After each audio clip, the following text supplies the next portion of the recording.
1988 ഡിസംബറിൽ ധ്വനിയുടെ ലൊക്കേഷനിൽ എത്തിയപ്പോൾ ചിത്രഭൂമിക്ക് നൽകിയ ഇൻ്റർവ്യൂ ആയിരിക്കണം പ്രേംനസീർ എന്ന നടൻ്റെ അവസാനത്തെ മാധ്യമ അഭിമുഖം. മകൾ ലൈലയുടെ പറയഞ്ചേരിയിലെ വസതിയിൽ വെച്ച് നടന്ന ഈ കൂടിക്കാഴ്ചയിൽ തൻ്റെ പല സ്വപ്നങ്ങളും അദ്ദേഹം പങ്കുവയ്ക്കുകയുണ്ടായി. നിർമ്മാണ രംഗത്തേക്ക് കൂടി പ്രേംനസീർ പ്രവേശിക്കുമെന്ന് വാർത്തകളുണ്ടായിരുന്നു. അതേക്കുറിച്ച് ലേഖകൻ്റെ ചോദ്യങ്ങളോട് പ്രതികരിക്കുമ്പോൾ നിർമ്മാതാവാകാൻ ഇപ്പോൾ ആഗ്രഹിക്കുന്നില്ലെന്നും പക്ഷേ സംവിധായകനാവാൻ ചില പരിപാടികൾ ഉണ്ടെന്നും പ്രേംനസീർ തുറന്നു പറഞ്ഞു. പലരിൽ നിന്നും ഓഫറുകൾ വന്നിട്ടുണ്ട്. 1-2 സ്വീകരിച്ചിട്ടുണ്ട്. അതിൽ ഒന്ന് KRGയുടെ ചിത്രമാണ്.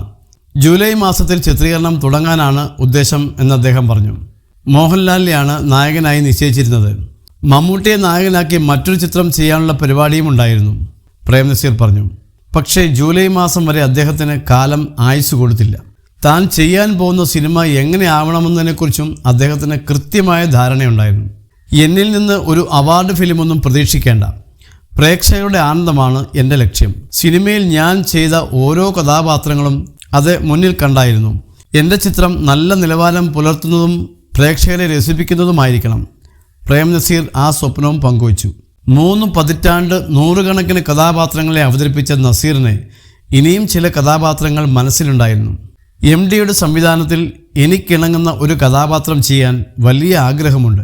ടിപ്പു സുൽത്താനിലെ ഹൈദർ അലിയാണ് ചെയ്യാൻ കൊതിക്കുന്ന മറ്റൊരു വേഷം. നിത്യഹരിത നായകൻ ഉള്ളു തുറന്നു സംസാരിച്ചു. പ്രേംനസീർ രാഷ്ട്രീയത്തിൽ രംഗപ്രവേശം ചെയ്ത സമയമായിരുന്നു അത്. രാഷ്ട്രീയം തനിക്ക് താല്പര്യമുള്ള വിഷയമാണെന്നും ആ രംഗത്ത് പ്രവേശിച്ച സ്ഥിതിക്ക് സജീവമാകാൻ തന്നെയാണ് ആഗ്രഹിക്കുന്നതെന്നും പ്രേംനസീർ പറയുകയുണ്ടായി. ഇടക്കാലത്ത് സിനിമയിൽ നിന്ന് അല്പം വിട്ടുനിന്ന ശേഷം വീണ്ടും സജീവമായി വരുന്ന സമയം കൂടിയായിരുന്നു അത്. ഇടയ്ക്ക് ഞാൻ അഭിനയം നിർത്തി. ആ ഇടവേള വിദേശ രാജ്യങ്ങൾ സന്ദർശിക്കാനും കണ്ടു മനസ്സിലാക്കാനും ഉപയോഗിച്ചു. മിക്ക രാജ്യങ്ങളും ഞാൻ സന്ദർശിച്ചു. റഷ്യയും ഓസ്ട്രേലിയയും മാത്രമാണ് ഇനി ബാക്കി. അവിടങ്ങളിലും അടുത്തു തന്നെ സന്ദർശിക്കണമെന്നുണ്ട്, അദ്ദേഹം പറഞ്ഞു. മുമ്പ് കുറച്ചൊക്കെ എഴുതിയിരുന്ന പ്രേംനസീറിന് ആ രംഗത്തും കുറേ കൂടി കാര്യങ്ങൾ ചെയ്യാൻ ആഗ്രഹമുണ്ടായിരുന്നു.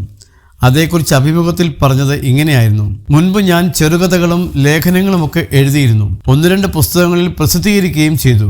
ഇനിയും കൂടുതൽ എഴുതണം. സമയമുണ്ടല്ലോ, എഴുതിക്കളയാം അല്ലേ? പ്രേംനസീർ ചോദിച്ചു. ദിവസങ്ങൾക്കകം മരണം പ്രേംനസീറിനെ തട്ടിയെടുക്കുമെന്ന് അദ്ദേഹം എന്നല്ല ആരും കരുതി കാണില്ല.